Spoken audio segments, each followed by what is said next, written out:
Greetings and welcome back to Room 303 and our Talks with Walt, as we are now discussing and talking about all of the poems in the deathbed edition of Walt Whitman's Leaves of Grass. We turn now to passage 44 of Song of Myself. And as we've said, these final 10 or so sections, or cantos as some have called them, of Leaves of Grass are kind of the crescendo to this amazing kind of song that he's put together, this integralist pedagogy, as we've been calling it in prior lectures. Now, we've said that the key line of Song of Myself is from passage 4, both in and out of the game, and watching and wondering at it, I witness and wait. Now, we're going to hear a lot about the game, and we're going to hear a lot about that idea that we've said before, the new is the new.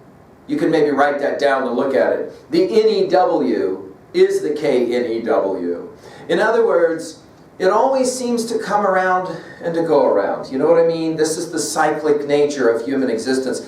And so we're going to hear some of that. Now, just to remind, our hope is that you've been following our stuff at learnstrong.net. You did the 24 poems of inscriptions with us. You did the 19 sections of Promenade. We're going to reference passage 7 of that poem, and as well all of the previous 43 lectures of Song of Myself.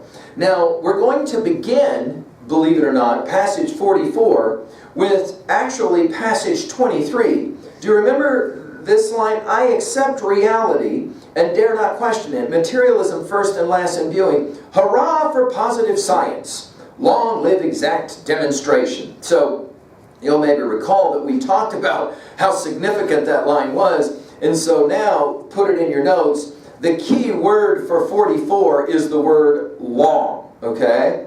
And he begins this way. It is time to explain myself. Let us stand up. Now, right from the beginning, note the irony that he's going to play around with the word time. Just follow the way he uses the word time all the way through Song of Myself. And then notice his attempts here are to explain himself. Now, as the great critiquer Harold Bloom has pointed out about Whitman, and especially Song of Myself, Whitman promises what he never actually delivers all the way through this poem. I'm going to tell you something. Hey, I'm going to tell you something about myself. And then he never actually seems to get around to it. What is it that he's going to explain about himself here? Well, his view of science. So put that in your notes. This is going to be that notion of the celebration of science. Whitman lived in an amazing time in American history. At the same moment that there was this incredible religious revival that was happening, there was also this dynamic scientific exploration and explosion that was happening.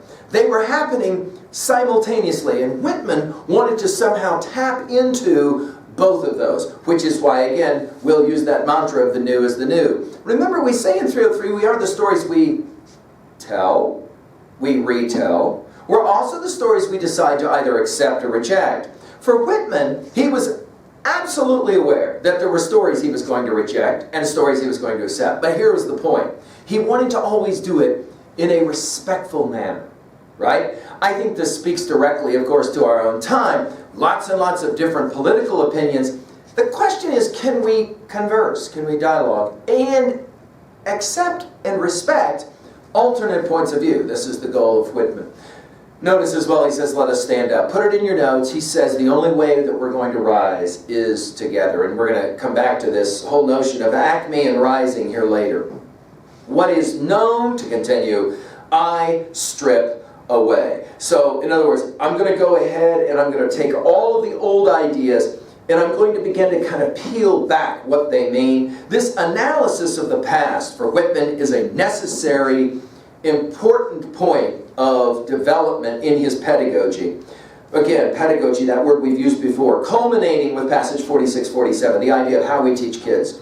I launch, as in to say, I urge, all men and women forward, very evolutionary idea, with me into the unknown. By the way, the 55 edition didn't capitalize unknown. You see in your edition that it is in fact capitalized.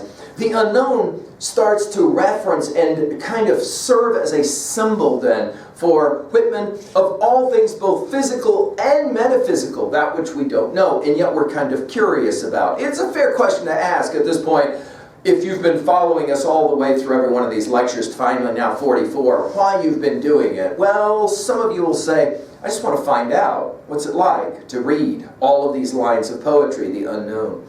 The clock indicates the moment.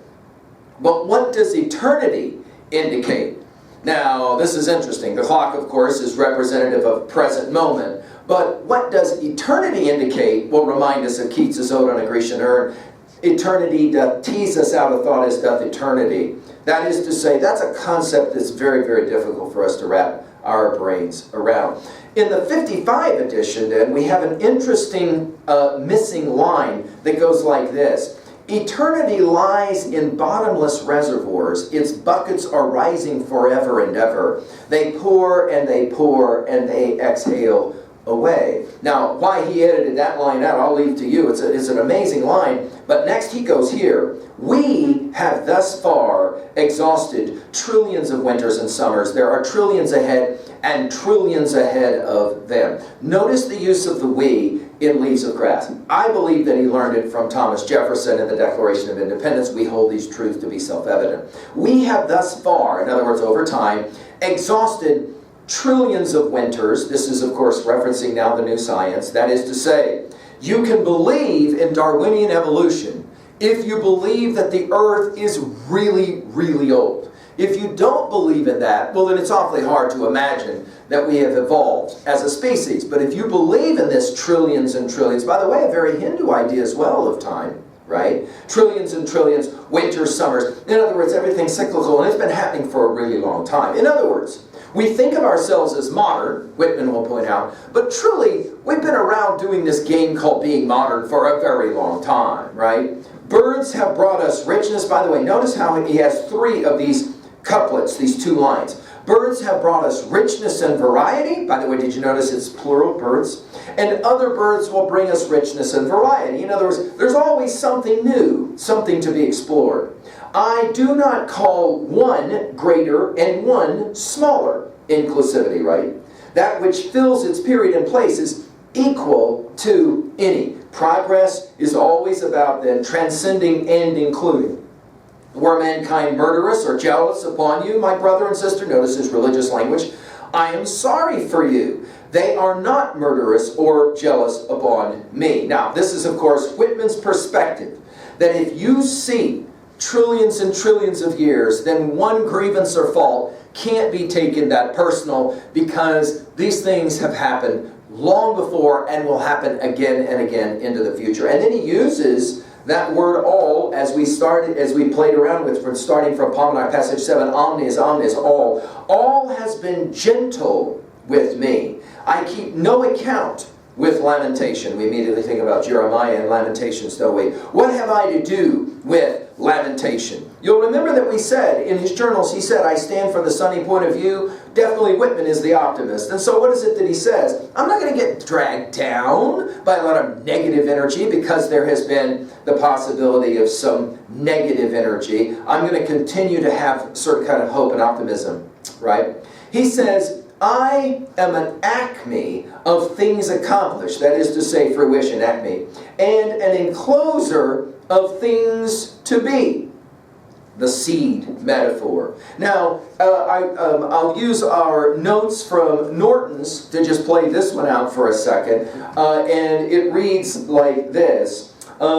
This is from Whitman's notebooks. The soul or spirit transmits itself into all matter, into rocks that can live, into rocks that can live and can live the life of a rock, into the sea and can feel itself the sea, into the oak or other tree, into an animal and feel itself a horse, a fish, a bird, into the earth, into the motions of the suns and stars, end quote. Now, obviously, this passage reflects the concepts of evolution of species popularized by Darwin's Origin of Species that would be published 4 years later. All of this kind of talk was in the air, and Whitman was very interested in it. I'm acme of things accomplished and I'm encloser of things to be.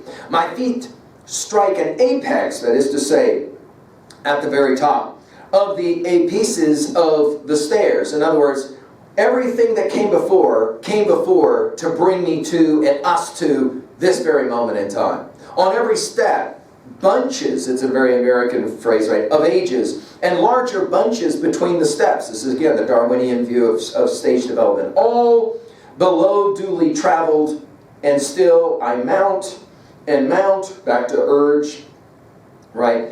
Rise, back to stand up, and rise, bow the phantoms behind me. Everything that came before brought us to this moment. Afar down, I see the huge first nothing, notice capitalized, from unknown to nothing. And then, interestingly, in the 55 edition, he wrote it this way: the vapor from the nostrils of death. Interesting line. I know I was even there. I waited, unseen and always, and slept through the lethargic mist, and took my time, and took no hurt from the fetid carbon. Pure Darwin idea, right? And it's interesting the way he wrote this. I know I was even there. Notice even. I waited unseen and always from the very beginning of time, and slept. In the 55 edition, he slept while God carried me. It's an interesting line. He edited it out. And slept through the lethargic mist, and took my time. Notice we're back to the issues of time. And took no hurt from the fetid or the smelly carbon. Long, I told you this was the heart of the poem now. Long I was hugged close, long and long. Again, that's hug, the embrace metaphor. We've seen this, so many echoes. Immense have been the preparations for me. Faithful and friendly the arms that have helped me.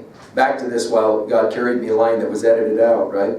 Cycles ferried my cradle. We'll read a poem called Out of the Cradle and we'll see rocking.